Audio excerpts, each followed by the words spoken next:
네, 안녕하세요. 벌써 또 금요일이네요. 금요일입니다.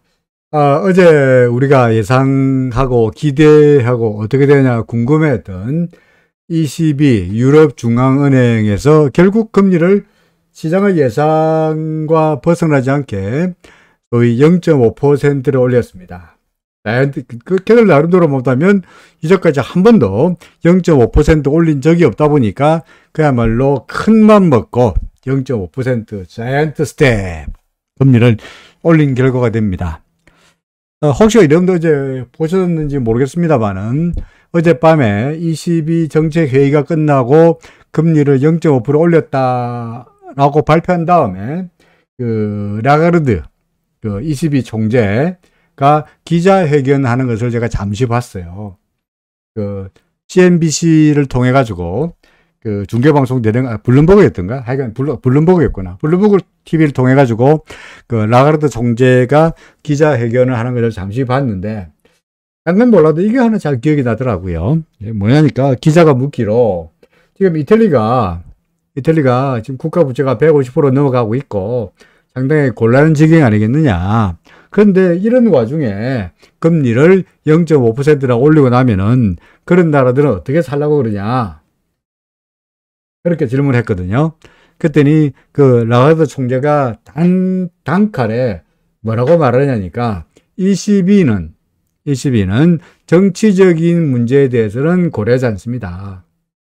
고려하지 않습니다. 그러니까 기자의 내용 중에 이제 그 발언 중에는 ECB 그 이탈리아가 그 곤란한 문제 있는데 최근 들어서 그 누굽니까 슈퍼 마리오 드라기 총리도 수상도 이제 그만둔다 그러는데 그런 문제를 고려했느냐라고 했더니 라가르드 총재가 ECB는 폴리티컬 이슈는 고려하지 않습니다. 라고 단칼에 끊더라고요. 사실은 시장에서는 미국도 금리를 올리고 온 나라에서 금리를 올리고 있는 와중에 더구나 유럽도 소위 인플레이션 때문에 금리를 올릴 수밖에 없는데 긴축 정책으로 나갈 수밖에 없는데 과연 유럽이 ECB가 이탈리나 포르투갈이나 그죠?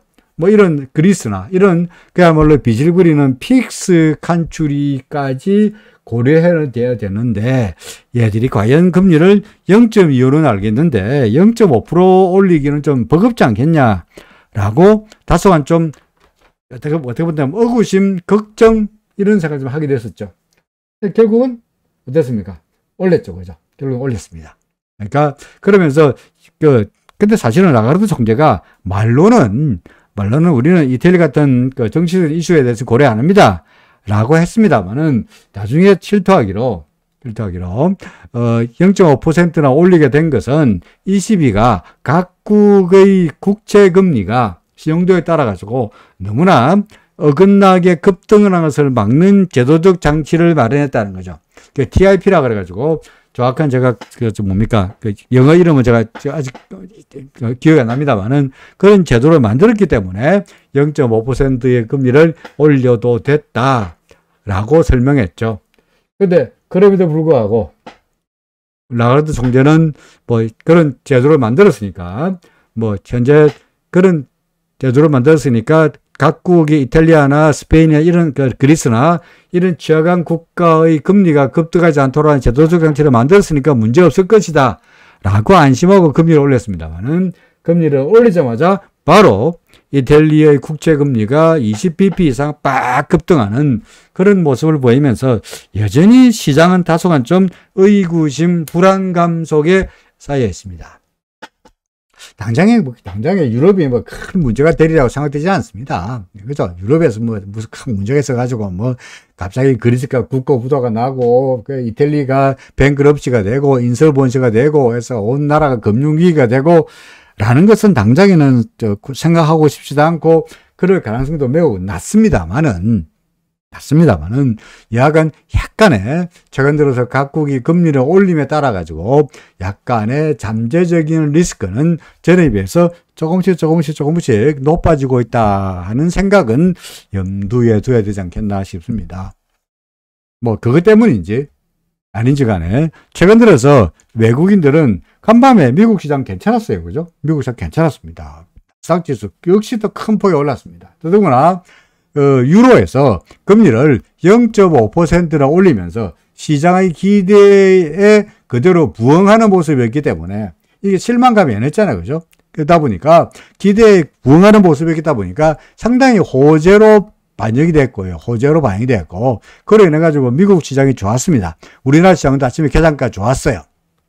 그러나 결국은 비질비질 밀렸던 것은 결국 오늘 외국인들이 적극적으로 주식을 매수하지 않았던 것은 결국은 여전히 시장에 대해서 앞날에 대해서 어떻다고요? 여전히 불확실하다. 잘 모르겠다. 다른 말로 말한다면 지금은 여름이다, 하한기다, 그죠? 하한기다, 다 휴가 갔다. 다른 말로 하면은 지금은 사파 조정이다. 그죠? 사파 조정이다. 그러니까 호재가 나와도 무덤덤, 악재가 나와도 무덤덤. 주가는 옆으로 빌빌빌빌 기면서 횡보하는 전형적인 여름 하한기의 사파 모습이 오늘도 반복되었다라고 생각이 됩니다. 오늘 굳이 말한다면 오늘 기관들이 팔았고, 그죠? 일반인들 샀습니다만은, 기관들이 오늘 팔고 내일 사는 애들이니까 이걸 믿을 수도 없고, 그리고 일반인들도 믿을 수도 없고, 그죠? 믿을 수도 없고, 궁극적으로 어차피 시장은 좀 뭔가 현재가 차트에서 말한 대로 우리의 목표대로 구름 근처까지는 가야 시간상으로 봐서 또는 기간상으로 본다면 이번 주가 끝나고 나서 다음 주 FOMC가 있으니까 FOMC, 그죠? FOMC 있으니까 여기서 0.75냐 1이냐 0.75냐 1이냐가 결정이 될 테니까 화요일 날이니까 7월 27일인가요? 그렇죠. 수요일인가? 7월 27일이군요. 수요일이네요. 7월 27일까지는 시장은 아무래도 옆으로 이런 모습을 이어가지 않겠나 싶습니다. 그러니까 우리는 여전히 반등할 때마다 물량을 줄이는 세론 랠리, 그게 아니면은 트레이딩 퍼포스로, 트레이딩 목적으로 단타 정도를 하는 주식에다가 너무 많이 올인을 때려버리면, 그죠? 주식에다가 많이 올인을 때려버리면은 이도 저도 못하니까 지금은 몸집을 줄여가는 전략이 타당하리라 라고 거듭 주장하는 바입니다. 시장은 코스피 지수는 어제 한 이야기나 오늘 한 이야기나 거의 차이가 없습니다. 그렇죠? 지금 사흘 동안 움직이는 꼬라지를 보면은 옆으로 겼잖아요. 그죠? 종가 기준으로 첫날은 음선, 둘째 날 양선, 다시 음선 나타났습니다만은 종가 기준으로 본다면 저기에서 올랐네, 떨어졌네가 되겠습니다만은 사실은 고점과 저점을 본다면 고점 3개와 저점 3개가 똑같으니까 시장은 거의 변동 없이 그냥 옆으로 횡보했다. 사흘 동안에. 아무것도 안 했잖아요. 그냥 옆으로 겼잖아요. 추세가 없죠. 그죠? 보다시피 아무런 추세가 없습니다. 내가 횡보 양상입니다. 앞으로는 다음 주 FOMC가 끝날 때까지는 이런 재미없는 모습이 좀 더 이어지리라 라고 판단이 됩니다. 오늘 코스닥도 마찬가지입니다. 그죠? 코스닥도 보다시피 어떻습니까? 사흘 동안 옆으로 겼죠. 그죠?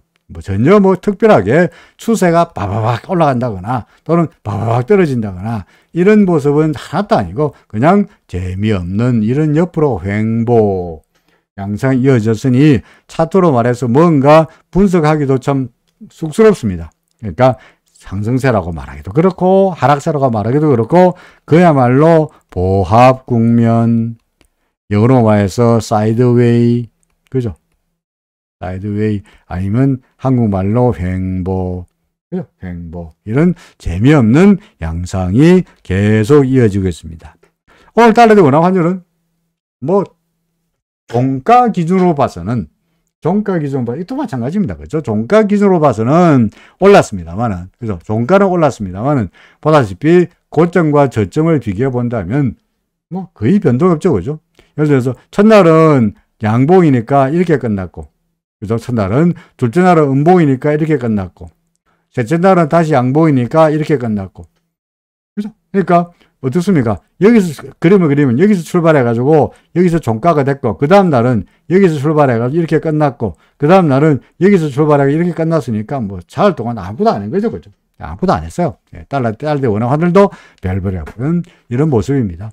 반면에 그래도 이 뭡니까? 환율의 고점은 계속적으로 높아지고 있는데, RSI의 고점은 그다지 높아지지 않으니까, 소위 failure, 그죠? failure는 나타나고 있어서, 이렇게 될 가능성의, 단기 조정의 가능성은 여전히 살아있다고 보여집니다만은, 큰 폭의 조정도 예상하기도 어렵고, 달러에 대한 원화 환율의 조정도 큰 폭의 조정도 예상하기 어렵고, 주가지수 큰 폭의 반등도 기대하기도 어려운 지지부진한 모습이 내내 이어지고 있습니다. 달러 인덱스도 마찬가지고, 그죠? 별 거 없습니다. 이것이 모든 것이 다 이제는 어제의 20이라는 하나의 산이 넘어왔으니까, 산을 넘었으니까, 다음에 산 어디입니까? 이제 또 FOMC라는, 그죠? FOMC라는 다음에 산이 또 기다리고 있죠. 그러니까 일단 20이라는 산을 지나갔으니까 넥스트 산, FOMC라는 산을 전까지는 시장은 별볼이 없을 것이다. 산을 넘기 위해서 횡보할 것이다 라는 예측이 가능해집니다. 해외에서 최근에 어제 같은 경우에 보면은 10년물 미국의 금리가, 그죠? 미국의 국채금리가 크게 떨어졌습니다. 이게 10년물입니다만은, 10년물입니다는 보다시피 꽤 큰 폭으로 떨어졌습니다. 그렇죠. 이게 국채금리가 떨어진 이유는 뭐냐니까, 소위 말씀드렸죠. 2년짜리는, 그죠? 2년짜리는 뭐가 연동되어 있느냐? 기준금리와 연동되어 있죠. 그죠? 근데 10년 이상의 장기, 예를 들어서 10년짜리나 30년짜리의 장기물 금리는 어디와 연동되어 있냐니까 기준금리가 아니고 잠재 성장률에, 그죠? 잠재 성장률에 연동되어 있어요. 그런데 최근 들어서 미국은 인플레지만 플러스 리세션, 경기 침체 또는 둔화에 대한 우려가 나오면서, 특히 이 리셋 이야기 나온 게 뭐냐니까, 어제 목요일이니까, 미국 시간 목요일이니까, 뭐가 어제 발표된 게 뭐냐니까, 자블리스 클레임이라는 숫자가 발표됐습니다. 자블리스 클레임. 이게 한국말로 말하면 뭡니까? 실업, 수당, 청구 건수. 그러니까 실업자들이, 회사에서 잘린 사람들이, 그죠? 회사에서 잘린 사람들이 노동부에 가가지고, 나 잘렸으니까 실업보험 주세요 라고 청구한 건수를 말하는 겁니다. 이게 시장의 예상보다 올라갔죠. 그죠? 시장의 예상보다 높았습니다. 그 다음에 기업의 경기 기대 지수가,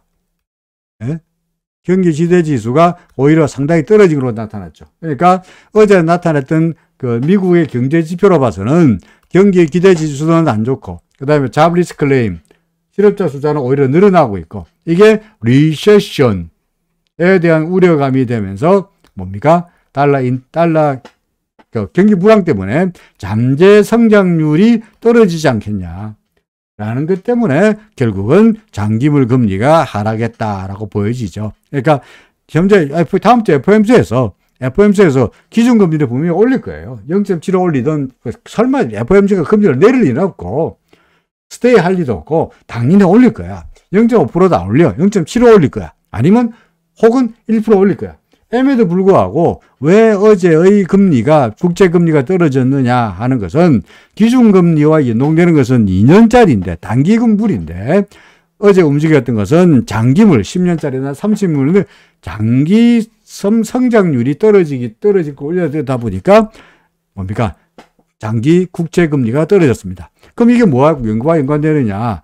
장기 국채금리의 하락은 뭡니까? 결국은 달러에 대한 선호도가 내려가는 그런 모습이고, 궁극적으로 뭡니까? 달러 인덱스가, 그죠? 인덱스가 저하되는, 떨어지는 그런 양상으로 이어지고 있죠. 물론 하게 급등했다, 또 급락했다 라고 달러 인덱스 급락했다가 말하기는 그렇습니다만은, 달러 인덱스 약간 고점을 약간 떨어지는 그런 모습이 나타나고 있습니다.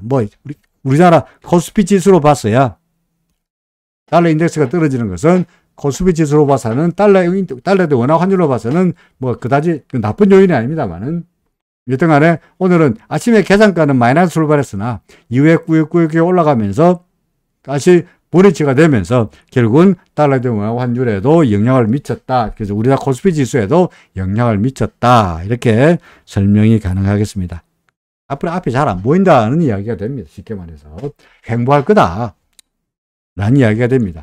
필라델피아 반도체 지수 계속해서 주장한 대로 자 1차 목표 기준선 닿았고 그죠? 2차 목표 드디어 이제 구름에 닿았습니다. 이젠 여기서 RSI가 의미하는 바 매수 RSI 매수 신호가 뜻하는 바 1차 목표 달성했고 2차 목표 달성했죠. 지금부터는 이제 RSI에 관계없습니다. 지금부터는 뭡니까? 시장의 동력에 따라서 더 갈 건지 아니면 이렇게 갈 건지가 이제 결정되겠다 하는 겁니다. 어떻게 될까요? 아직은 단정적으로 말하기는 없죠. 말할 수는 없죠. 예를 들어서 여기서 하더라도 RSI 여기 뗄 때마더라도 얘가 최소한 기준선 근처까지 갈 겁니다. 그리고 또 들어가서 이까지는 갈 겁니다. 라고 RSI를 통해서 1차, 2차 목표는 우리가 미리 말할 수 있어요. 최소한 이까지는 갈 거다. 최소한 1차, 2차까지는 갈 거다. 라고 목표치는 정할 수 있지만 그 다음부터는 뭡니까? 이는 당초에 RSI의 범주에서 벗어난 거죠.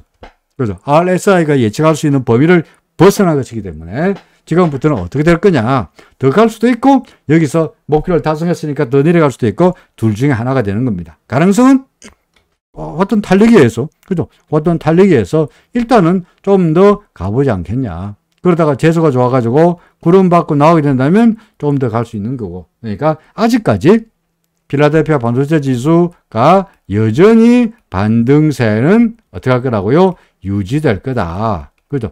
반등세는 유지될 거로 전망되죠. 그죠? 당박에 내일부터 꺾일 거라고 말하기가 어려우니까 아직은 좀 더 이어질 거다. 이렇게 기존의 추세대로 계속적으로 이어질 거다라고 생각이 됩니다. 마찬가지로 나스닥 100 지수도 마찬가지죠. 그죠? 100 지수도 어제까지 닿았다가 드디어 오늘 구름 안으로 들어갔습니다. 간밤에 구름 안으로 들어갔습니다. 어떻게 될까요? 제가 시나리오를 1번 시나리오와 2번 시나리오를 그려놨습니다. 1번 시나리오는 왔다 갔다 하다가 구름 밖으로 나가는 거. 2번 시나리오는 구름 안에서 왔다 갔다 하다가 구름 밑으로 내려가는 거. 가능성은 물론 저는 2번에다가 네모를 쳐놨으니까 이쪽 가능성이 좀 더 크다라고 보고는 있습니다만은 이거 마찬가지죠. 여기서 RSI의 매수 신호가 출발해서 1차 목표 달성했고 그 다음에 구름까지 왔으니까 2차 목표 달성했으니 RSI가 의미하는 바로 봐서 맡은 바 소임은 다 했고 그 다음부터는 뭐야? 지금부터는 이제 시장 자체의 동력에 따라서 이때까지는 그 로켓가 똑같은 거죠. 로켓가 어떻게 생겼나? 이렇게 생겼나요? 네? 로켓가 하늘에서 발사할 때 밑에서 처음에 예를 들어 고도 뭐 잘 모릅니다만은 예를 들어서 고도 100km 그 다음에 200km까지는 고도 100km까지는 1차 요 연료로 해서 올라가고 그 다음에 200km까지는 그 다음에 연료로 올라가죠. 그죠? 근데 그 위로는요. 그 다음부터는 이 자체의 뭐로 인해서 관성의 힘으로 올라가죠. 맞습니까? 맞는지 잘 모르겠는데 하여간 제가 그냥 상식적으로 말씀드려 본다면 나로호 같은 걸 빡 발사하면 처음에 그 연료가 이때 대해서 응태 같은 이야기하고 있는지 모르겠습니다만은 처음에는 요 연료로 1차 연료로 올라가고 그 다음에는 2차 연료로 올라가고 그 다음 계속 올라가는 것은 이때까지의 관성 추진력에서 간다. 이렇게 갔습니다만은 마찬가지로 RSI로 봐서 1차는 기준선까지 갑니다. 100km. 2차는요. 구름대 하단까지 갑니다. 2차. 그 위로는요. 그때부터 얘가 이제 관성에서 가는 거니까 RSI와 관계없다는 거죠. 그러니까 이것의 연료와 관계없다. 더 갈 수도 있다. 더 가도 되고 이렇게 더 갈 수도 있고 아닐 수도 있다. 그런 이야기입니다. 그렇죠? 보죠. 그 다음에 샹하이 지수. 샹하이 지수 그냥 지상입니다. 그죠? 그냥 지상. 구름 안에서 구름의 지지를 받고 갈락말락 하는데 역시 코로나에 대한 이슈가 크다 보니까 소위 샹하이의 락다운을 언제쯤 끌어내느냐가 문제인 것 같습니다. 지금 샹하이 지수 같은 경우에 여기까지만 하더라도 괜찮았죠. 그죠? 어제 제가 우리 보지 못했는데, 중국 본토 샹하이 지수 ETF 같은 경우에 여기까지는 괜찮았는데, 소위 말해서 그 코로나 곧 그칠 거라는 기대감과는 달리 어쩔 수 없이 또 이렇게 되고 말았으니까 스테이라는 전략은 없어지고 일부라도 조금 유감스럽지만 일부라도 좀 줄여야 되지 않겠나 싶습니다. 그래서 뭐 코로나 때문이겠긴 하겠습니다만은 코로나만 아니면은 차트로 봐서 구름받고 나갔고 조정받고 이렇게 나는 시나리오가 될 텐데 갑자기 여전히 코로나가 더욱더 강해지면서 그죠? 코로나가 갑자기 강해지면서 우리나라도 뭐 코로나가 뭐 일주일에 두 배씩 늘어나고 있는 그런 모습이 되면서 중국 주가도 그전까지는 중국 정부도 신경을 쓰고 금리도 올리지도 않고 해서 상당히 잘 나가처럼 보였습니다만 저도 내내 하락세였다가 드디어 이제 구름밖에 나왔으니까 괜찮아 보였는데 여기서 뚫리고 말았습니다. 그러니까 아깝지만 일부라도 좀 물량을 줄여놓고 다시 구름에 걸려고 돌아서는 것을 기다려야 되지 않겠나 싶습니다.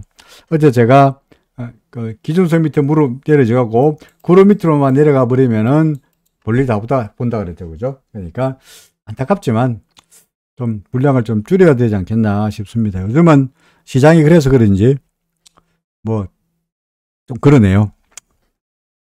입맛이 씁니다. 그러니까 그 차이나 관련해 가지고 상승을 예상했는데 기준선 밑에만 좀 밀려 가지고 물량을 일부라도 털어내야 된다는 생각에 좀 입맛이 씁니다만은 자, 그다음에 WTI는 유가는 뭐 바이든이 사우디 카톡은 관계없이 일단 구름 밑으로 떨어진 이후에는 어떻습니까? 계속적으로 아래쪽으로 밀리고 있죠. 그죠? 그러니까 이거와 마찬가지로 기준선 밑으로 내려왔을 때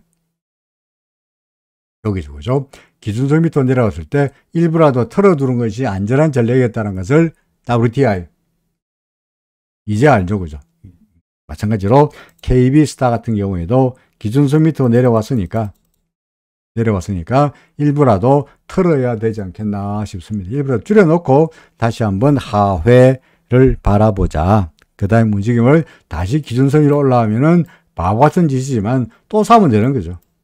이번엔 틀림없죠. 그죠? 이건 틀림없죠. 그래서 기준선 위로 올라와서 다시 매수의 기회가 올 때까지 일단은 물량을 좀 줄이자라고 말씀드려야 될 것 같습니다. 자, 대략적인 이야기를 쭉 일별했는데 뭐 코스피 지수 뭐 여전히 옆으로 기고 있고요. 그 다음에 코스닥 지수 마찬가지로 옆으로 기고 있고 뭐 그런 상태. 반면에 이거 해외 종목들 예를 들어서 필라델피아 반도체 지수나 또는 나스닥 100 지수나 일단 RSI의 매수신호가 나타난 다음에 기준선 넘고 구름까지 넘겼으니까 마찬가지로 우리나라 코스피 지수도 일단 기준선까지 왔으니까 좀 더 올라가서 구름 근처라도 가보지 않겠냐. 예를 들어서 나스닥도 그랬고 필라델피아 반도체 지수도 그랬으니까 우리나라 코스피도 그래도 구름 근처까지 가서 구름이 어떻게 생겼냐 좀 만져라도 봐야 되지 않겠나. 코스닥 지수 구름이 어떻게 생겼는지 조금만 가면 되니까 이제 그죠? 조금만 더 올라가면 되니까 구름이 어떻게 생겼는지 만져라도 보지 않겠냐. 조금 더 기다려보자. 언제까지요?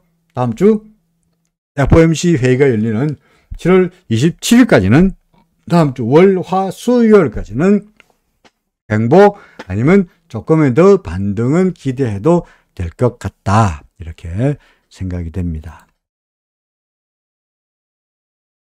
보니까 이상의 날짜는 아직 안 오셨는지 안 보이시는데 그죠? 안 오셨는데 어제 22가 그죠? 어제 22가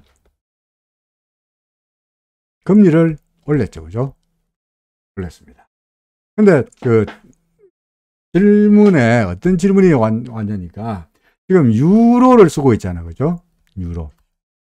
25개 나라가. 유럽에서 25개 나라가 유로를 쓰고 있으면 이래가지고 도대체 얻는 득이 뭐며 얻는 실은 뭐냐 질문을 요약한다면 득은 뭐며 실은 뭐냐 뭐 이런 질문이었어요. 지금 연락에 그 질문에 대해 답을 하다가 Q&A에 올라갔기 때문에 제가 거기다가 글로서 답을 하다가 그냥 말로만 요약하게 된다면 그럼 근본적으로 유로를 왜 만들었노?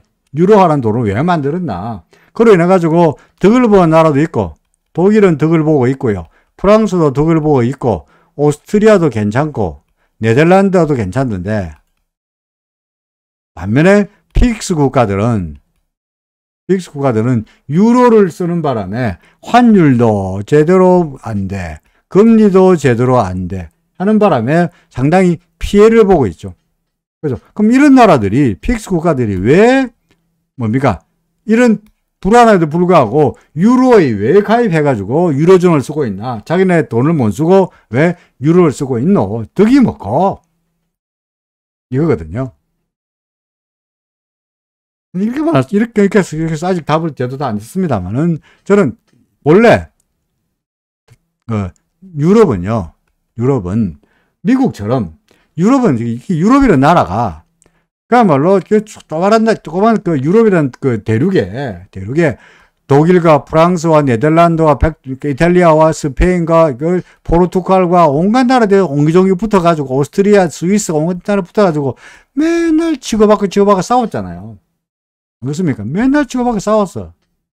그래서 도대체 이렇게 싸워가지고야 되지도 않는다. 더구나 한국하고 우리나라하고 일본하고는 바다라도 국경으로 되고 있지. 안 그렇습니까? 근데 이놈 나라는 다 다시 붙어가지고 서로 싸우고 찌고 먹고 그러는 거야. 그래서 이렇게 안 되기 우리 안 싸우고 같이 다 잘 살 수 있는 방법이 없겠냐. 그래서 생각한 게 미국처럼 The United States 여기다 새로 미국처럼 우리도 The United States of Europe을 만들자. 미국은 The United States of America입니까? 그죠?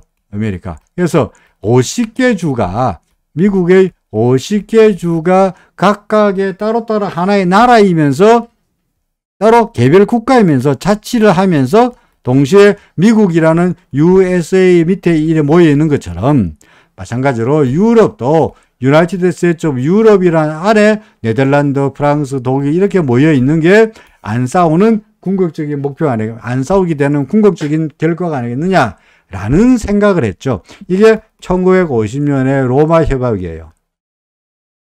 1957년이구나. 1957년에 로마 협약입니다. 로마 협약에서 우리 나중에 궁극적으로 유나이티드 스테이츠 오브 유럽 만들자. 우리 싸우지 말자. 라고 했고요. 그래서 거기서부터 발전된 게 그러면 나라를 하나 만들려면 어째 되느냐. 세 가지 단계에 있었네. 그죠? 세 단계. 첫째로 경제를 하나로 만들고. 그죠? 그 다음에 경제와 또 의회를 하나 만들고 결국은 궁극적으로 정부를 하나로 만들자.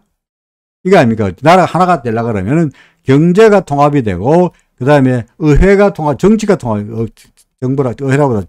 통합이 되고, 그 다음에 궁극적으로 정부가 통합이 돼야 되지 않겠냐. 그래서 그 궁극적인 단계 중에서 첫 번째 단계가 경제를 먼저 합치자. 어떻게? 돈을 같이 쓰면 되지 않냐. 라고 해서 이 유로라는 돈이 출범한 거예요.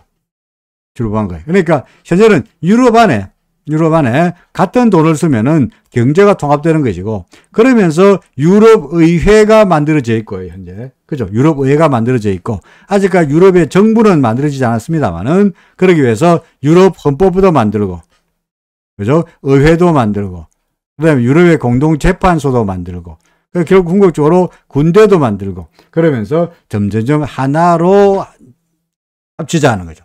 그럼 이 조그만 나라들, 예를 들어서 이탈리아며, 스페인이며, 예를 들어서 이런 나라들은 포르투갈이며, 이런 나라들은 무슨 그리스며, 무슨 장점이 있나? 장점이 있나? 워낙 튼튼한 나라에, 유럽이란 나라에 하나가 된다면 덕택에 여기서의 불을 뭡니까? 받아먹을, 소위 스피드업, 받아먹을 수 있죠. 그죠? 쉽게 말해서 부잣집하고 집을 합치는 거야. 부잣집하고 자기가 살림을 합치는 거야. 그러면 부잣집 살림과 같이 한 살림이 되니까 비록 지금은 가난하지만 부잣집하고 합치게 된다면 자기도 덩달아서 부자가 될 거라는 생각에 그리스나 이태리나 스페인이나 다 같이 하나가 됐다라고 말하시는 겁니다. 그래서 그런 것들은 자국의 화폐 발행권, 자국의 통화 결정권을 포기하더라도 부자다라고 합쳐가지고 국민 소득이 좀 더 올라가기를 기대하면서 하나로 합쳤는데, 지금에 와서는 합쳐가지고 얻는 이득보다는 합쳐서 얻는 손실이 더 커지고 있다는 일종의 불만스러운 불평도 나오고 있기도 하죠. 대략적인 그런 이야기였습니다. 지금 이상현 날짜는 질문을 하신 분이 오셨다 그러면, 그죠? 질문을 하신 분이 오셨다 그러면 바로 제가 적답하면서 설명을 드릴 텐데, 지금 현재 그분이 안 오셨는 것 같아서, 그래서 대략적으로 Q&A란에 올라왔던 22가 유로 왜 만들었냐? 질문에 와서 말씀드리는 겁니다. 예. 나스닥 카운팅. 예. 일요일 날. 예. 알겠습니다. 고민해 보겠습니다. 왜 예스라고 말하지 않고 고민해 보겠다고 말하느냐니까, 왜 말하냐니까, 우리나라에서 코스피 지수는 카운팅이 그럭저럭 돼요. 그죠? 그럭저럭 돼요. 근데 코스닥은 잘 안 돼요. 그래서 제가 사실은 코스피는 어떻게 파동을 연락에 말하고 있지만, 코스닥에 대해서는 파동을 이야기 잘 안 하잖아요. 잘 안 돼요. 안 되더라고. 마찬가지로 미국도 나스닥은 잘 안 되더라고요.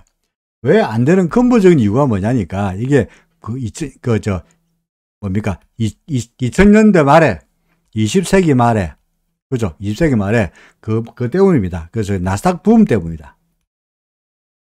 붐. 1999년부터 2000년 사이에 우리나라 코스닥 지수 날아갔잖아요. 1000 넘었잖아요. 안 그렇습니까? 1000 넘었잖아요. 그 당시에. 근데 지금은 800가 아니거든. 그러니까 지금의 20년 지난 이후에도 코스닥은 옛날의 고점에 사이즈까지 고점을 넘어서지 못했어요. 이게 어렵더라고. 그래서 코스닥, 나스닥 자신이 없어가지고 말씀을 못 드리게 말 안 하고 있었는데, 하라 그러니까 한번 고민해 보겠습니다. 기대는 하지 마시고 한번 노력해 보겠습니다. 예. 큰일 났네. 숙제네, 그죠? 예. 잠시 물 한잔 마시고, 다른 이야기 말씀이 없으시면은 물 한잔 마시고, 삼성전자를 비롯해가지고, 삼성전자, 하이닉스, 그런 종목들의 시가총액 상위 종목들의 차트를 보면서 종목 이야기를 조금 더 해보도록 하죠. 잠시 물 한 잔만 마시고, 여러분들은 잠시 한 1분 정도만 노래를 들어놓겠습니다. 1분 후에 바로 시작합니다. 그만요.